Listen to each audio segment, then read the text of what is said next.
Hi అండి, అందరికీ నమస్తే. Welcome to my channel. చూస్తున్నారు కదా, ఇక్కడైతే చికెన్ లెగ్ పీస్లు అయితే కనబడుతున్నాయి. అవునండి, నేను చికెన్ ఫ్రై అయితే చేశాను.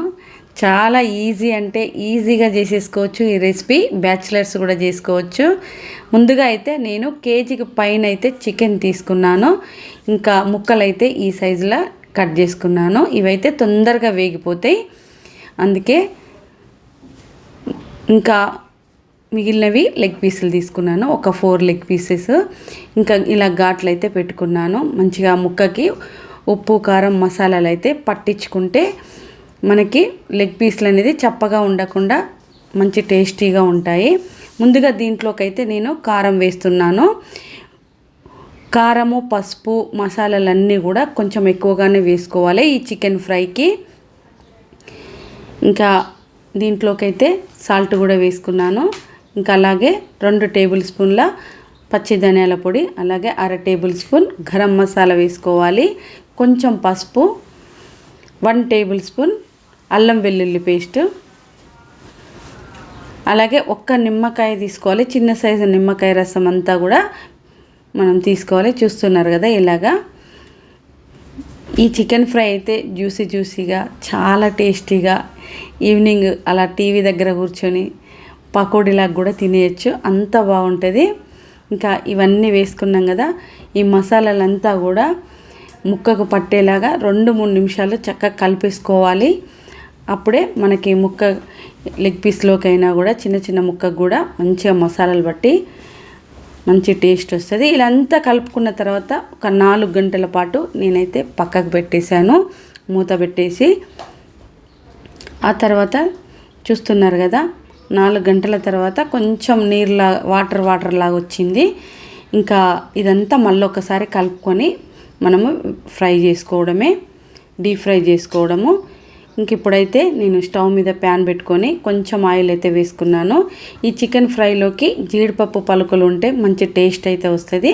ఇది ఆప్షనల్, ఉంటే వేసుకోవచ్చు, లేకపోతే లేదు. ఇంకా ఇవైతే మంచిగా ఇలా దూరగా కాల్చి అయితే పక్కన పెట్టేసుకుందాం. ఇప్పుడు లెగ్ పీసులకి ముందుగా వేయిస్తున్నాను. చూసారు కదా, మసాలాలు అయితే మంచిగా పట్టింది. ఎక్కువ ఎందుకు వేసుకోవాలన్నానంటే, ఇలా ఆయిల్లో వేసుకున్నప్పుడు మసాలా అనేది కొంచెమైనా కూడా ఆయిల్ కిందికి వెళ్ళిపోతుంది కనుక మనం కొంచెం ఎక్కువగా మసాలా వేసుకుంటే దీనికి పట్టేసుకొని మనకు తినేటప్పుడు చప్పగా ఉండకుండా స్పైసీగా చాలా బాగుంటుంది. ఇలా లెగ్ పీసులు ముందుగా వేసుకున్న తర్వాత ఒక 2 నిమిషాల పాటు అలాగే వదిలేయాలి.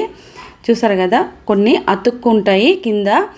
ఇంకా అలా వదిలేస్తే 2 నిమిషాల పాటు వదిలేస్తే చూడండి అతుక్కోకుండా చక్కగా ఇలా ఊడిపోతున్నాయో చూడండి. ఇలాగా మంచిగా ఈ లెగ్ పీసులు అనేటివి కొంచెం టైం తీసుకొని ఓపికతోటి ఫ్రై చేసుకోవాలి. అప్పుడే లోపల పచ్చిగా లేకుండా చక్కగా వేగిపోయినాయి. చూస్తున్నారు కదా, ఇలాగా బబుల్స్ అన్నీ దగ్గర పడ్డాక ఈ లెగ్ పీసులు అయితే తీసి పక్కనైతే పెట్టేసుకుందాం. చూడండి, మా ఇంట్లో అయితే అందరికీ ఇలా చేస్తే మాత్రం చాలా ఇష్టపడతారు, చాలా బాగుంటుంది. ఉత్తివైనా కూడా తినేయచ్చు, అంత బాగుంటాయి. ఇవి తీసి పక్కన పెట్టేసుకొని మిగిలినవి కూడా చేసేసుకోవాలి ఇలాగే. ఇంకా ఇప్పుడైతే చిన్న పీసెస్ అవి కూడా వేస్తున్నాను. ఇవైతే తొందరగానే వేగిపోతాయి. చూసారు కదా, తొందరగా వేగిపోతాయి ఇవి. ఇంకా ఎక్కువ డీప్ ఫ్రై దీనికైతే అవసరం లేదు. ఇలా ఇవి కూడా తీసైతే పక్కన పెట్టేసుకోండి. మిగిలినవి కూడా ఇలాగే చేసుకోవాలి. ఎంతో టేస్టీగా ఉండే చికెన్ ఫ్రై అయితే చేశాను ఈరోజు. చాలా అంటే చాలా టేస్టీగా ఉంది. కాకపోతే ఎండాకాలం కదా, వేడి ఎక్కువ ఉండడం వల్ల ఇరిటేషన్ అనేది వస్తూ ఉంటుంది స్టవ్ దగ్గర ఉంటే. మీకు కూడా ఇలాగే అనిపిస్తే ప్లీజ్ కామెంట్ చేయండి. ఇంకా ఈరోజైతే చక్కని